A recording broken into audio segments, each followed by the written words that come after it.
നിങ്ങൾക്ക് ഫീസ് അടച്ചാൽ ക്ലാസ്സിൽ കയറാം, ഫീസ് അടയ്ക്കാനുള്ള പണം കണ്ടെത്താൻ വേണമെങ്കിൽ വല്ല മീൻ വിൽക്കാൻ വേണമെങ്കിൽ പോയിക്കോന്ന് പറഞ്ഞു. അത് കഴിഞ്ഞ് ടീച്ചർ ഒരു സെന്റൻസ് കൂടി പറഞ്ഞു, വേണമെങ്കിൽ നിന്റെ അച്ഛനെയും ഒപ്പം കൂട്ടിക്കോളാൻ പറഞ്ഞു. ക്ലാസ്സിൽ നിന്ന് പുറത്താക്കൊണ്ടാ അതിന് വെപ്പമില്ല, കാരണം പഠിക്കാൻ ഇഷ്ടമില്ല. പക്ഷെ സ്വന്തം അച്ഛനെയും കൂടി മീൻ വിൽക്കാൻ കൊണ്ടുപോയിക്കോന്ന് പറഞ്ഞപ്പോ അതാ പാവം അതിന് ഇഷ്ടമായില്ല. ഇരിക്കുന്ന കസേര എണീറ്റിട്ട് ആ കസേര നിലത്തെറിഞ്ഞ് പൊട്ടിച്ചിട്ട് അവൻ പറഞ്ഞു, ടീച്ചറെ എന്റെ അച്ഛനെ വിളിച്ച് മാറ്റി പറയുന്ന ഒരു ദിവസം വരും, നിൽക്കണ്ടെന്ന് പറഞ്ഞു. അവൻ തിരിച്ചുപോയി. വർഷങ്ങൾക്ക് ശേഷം ആ ടീച്ചർ അഡ്മിഷൻസ് ആയിരിക്കുമ്പോ സ്കൂൾ നഷ്ടത്തിൽ വന്നപ്പോ സ്കൂൾ വിൽക്കാൻ വേണ്ടി പത്രത്തിലൊരു പരസ്യട്ടു. അവൻ പറഞ്ഞു, സ്കൂൾ വാങ്ങാൻ വേണ്ടി ഞാൻ റെഡിയാണ് എന്ന് പറഞ്ഞ പയ്യൻ ഫ്ലൈറ്റിൽ തിരിച്ചു വരിക.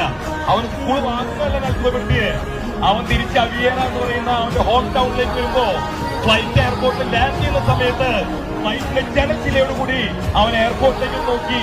അന്ന് എയർപോർട്ടിന്റെ പേര് അവന്റെ പേരായിരുന്നു, ക്രിസ്ത്യാനോ റൊണാൾഡോ.